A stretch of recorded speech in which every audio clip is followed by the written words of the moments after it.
తెలంగాణలో మళ్ళీ ఎన్నికల నగారా మోగబోతుందా అంటే అవుననే సమాధానం బలంగా వినిపిస్తూ ఉంది. అయితే ఎన్నికల నోటిఫికేషన్ కంటే ముందే వాళ్ళ యొక్క ప్రచారణ సిద్ధం చేసుకోవాలని కూడా వాళ్ళ యొక్క పార్టీ వాళ్ళ యొక్క వ్యూహాలతో ముందుకొస్తున్న పరిస్థితి కనబడతా ఉంది. దాంట్లో భాగంగానే బీజేపీ అధిష్టానం కూడా కీలకంగా మరి జీహెచ్ఎంసీ పైన ఫోకస్ చేసినట్టు కూడా కనబడతా ఉంది. ఇటు ఎంపీటీసీ జెడ్పీటీసీ ఎలక్షన్స్ మరియు జీహెచ్ఎంసీ ఎన్నికలు కూడా త్వరలో ఉంటాయన్న వాటిపైన కూడా ఇటు బీజేపీ అధిష్టానం ఫోకస్ చేసి ప్రధానమంత్రి నరేంద్ర మోడీ తెలంగాణకి రాబోతా ఉన్నారు. మే 10వ తారీఖు ఇటు తెలంగాణకి వచ్చి తెలంగాణలో కొన్ని సంక్షేమ కార్యక్రమాలు మరి అదేవిధంగా తెలంగాణలో రాబోయే ఎన్నికలు అంటే ఎంపీటీసీ కావచ్చు, ఇక్కడ జిహెచ్ఎంసీ ఎన్నికలు కావచ్చు, వీటిపైన ఫోకస్ చేసినట్టు కూడా కనబడతా ఉంది. ఇప్పటికే బీజేపీ ఎన్నికలు వస్తూ ఉన్నాయన్న హడావుడి ముందు నుండే కనిపిస్తూ ఉంది. బీజేపీ నాయకులు కూడా ప్రజల్లోకి వెళ్తూ ఉన్నారు. ఏ సమస్య ఉన్నా కానీ ఇటు ప్రజల్లోకి వెళ్ళి వాళ్ళు ఉనికి చాటుకుంటున్న పరిస్థితి అయితే కనబడతా ఉంది. ఎట్లయినా జిహెచ్ఎంసీలో మరి వాళ్ళ జెండా ఎగరేయాలన్నట్టుగా బీజేపీ అయితే అధిష్టానం కూడా ఫిక్స్ అయినట్టు కూడా కనబడతా ఉంది. దాంట్లో భాగంగానే మరి మే 10వ తారీఖు నరేంద్ర మోడీ గారు ఇటు తెలంగాణకి అయితే రాబోతా ఉన్నారు. అటు వరంగల్ ఎయిర్పోర్ట్కి సంబంధించిన అభివృద్ధి కార్యక్రమాలు శంకుస్థాపన పనులు కూడా చేయాలన్నట్టు కూడా క్లియర్ కట్గా ఒక ప్రణాళికతో వస్తున్న పరిస్థితి కనబడతా ఉంది. అదేవిధంగా నేషనల్ హైవేలు ఏవైతే ఉన్నాయో వాటిని కూడా కొంత పునరుద్ధరించడానికి, కొన్ని మరమ్మతులు చేయడానికి కూడా కొన్ని బడ్జెట్ కేటాయించే అవకాశాలు అయితే క్లియర్ కట్గా కనబడతా ఉన్నాయి. తెలంగాణ అభివృద్ధి దిశగా వెళ్తూ ఉందంటే కేంద్ర ప్రభుత్వం నిధులు ఇవ్వట్లేదు అనే నినాదాలు ఏవైతే ఉన్నాయో వాటన్నిటికి కూడా ఒక సమాధానం చెప్పడానికి కేంద్ర ప్రభుత్వం తెలంగాణకి ఏం చేస్తుంది, ఎంతగానో నిధులు ఇస్తూ ఉంది, ఎంత అభివృద్ధి చేస్తూ ఉంది, కేంద్ర ప్రభుత్వం నుండి ఎంత వాటా వస్తూ ఉందని కూడా నరేంద్ర మోడీ అయితే ఇటు పరేడ్ గ్రౌండ్ వేదికగా సభాముఖంగా ప్రజలందరికీ చెప్పే అవకాశాలు అయితే కనబడతా ఉన్నాయి. ఈ నేపథ్యంలో నరేంద్ర మోడీ మరి మూడోసారి ప్రధాని అయిన తర్వాత తొలితగా మరి తెలంగాణకు వస్తూ ఉన్నారు. మొదటిసారిగా తెలంగాణకు వస్తున్న పరిస్థితి కనబడతా ఉంది. ఇటు వరంగల్ ఇటు హైదరాబాద్ రెండింటిని కూడా పర్యటించే అవకాశాలు అయితే కనబడతా ఉంది.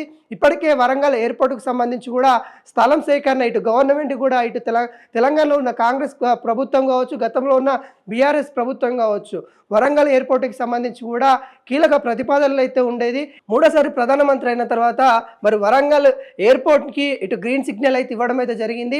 దానిలో భాగంగానే అక్కడ శంకుస్థాపన పనులు కావచ్చు ఏర్పాట్లు చేస్తూ ఉన్నారు. ఇటు బీజేపీ నేతలను కూడా మనం క్లియర్ కట్గా చెప్పుకోవచ్చు. అదేవిధంగా ఇటు హైవేలు, నేషనల్ హైవేలు ఏవైతే ఉన్నాయో ఇటు హైదరాబాద్ నుండి అమరావతి వైపు వెళ్ళే నేషనల్ హైవేలు కావచ్చు, అటు ఆదిలాబాద్ నుండి ఇటు హైదరాబాద్కి వచ్చే నేషనల్ హైవేలు కావచ్చు, వాటిలో కొన్ని మరమ్మతులు చేయడానికి కూడా కొన్ని శంకుస్థాపనలు చేయడానికి నరేంద్ర మోడీ వస్తున్నట్టు కూడా క్లియర్ కట్గా తెలుస్తున్న పరిస్థితి కనబడతా ఉంది. ఇప్పటికే ఇటు తెలంగాణలో ఉన్న బీజేపీ నేతలందరూ కూడా ఏకమవ్వాలి అన్నట్టుగా అధిష్టానం ముందు నుండి పిలుపునిస్తున్న పరిస్థితి కనబడుతుంది.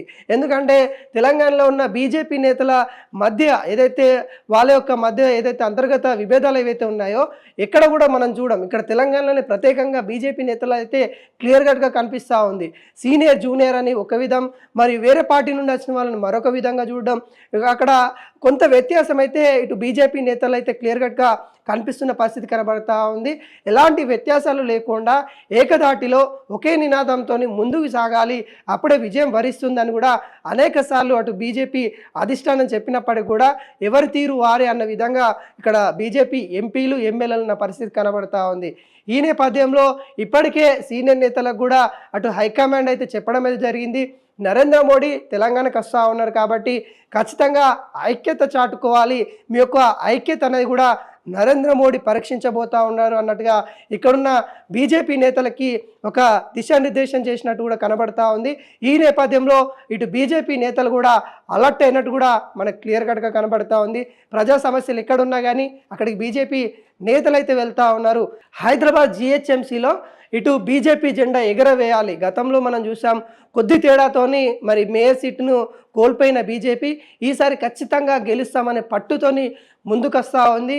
ఈ ఎన్నికలపైన కూడా మరి నరేంద్ర మోడీ వచ్చే ఎఫెక్ట్ ఈ ఖచ్చితంగా ఉంటుంది. హైదరాబాద్ ప్రజలు కూడా నరేంద్ర మోడీని ఖచ్చితంగా స్వాగతిస్తారు. తెలంగాణ ప్రజలు ఇటు హైదరాబాద్ ప్రజలు కూడా ఎక్కువ మంది కూడా నరేంద్ర మోడీకి ఫ్యాన్స్ ఉంటారు కాబట్టి ఖచ్చితంగా అవన్నీ కూడా ఓట్ బ్యాంకింగ్గా మలుచుకోవడానికి బీజేపీ చేస్తున్న ప్రణాళిక అని కూడా చెప్పుకోవచ్చు. ఆ ప్రణాళికలో భాగంగానే నరేంద్ర మోడీ గారు ప్రధానమంత్రి గారు ఇటు మే 10వ తారీఖు హైదరాబాద్లో ఇటు పరేడ్ గ్రౌండ్ వేదికగా భారీ సభ అయితే ఉండబోతా ఉంది. ప్రధానమంత్రి అయిన మూడోసారి తొలుతగా మరి తెలంగాణకైతే వస్తూ ఉన్నారు. చూడాలి ఎటువంటి మార్పులు జరుగుతాయి.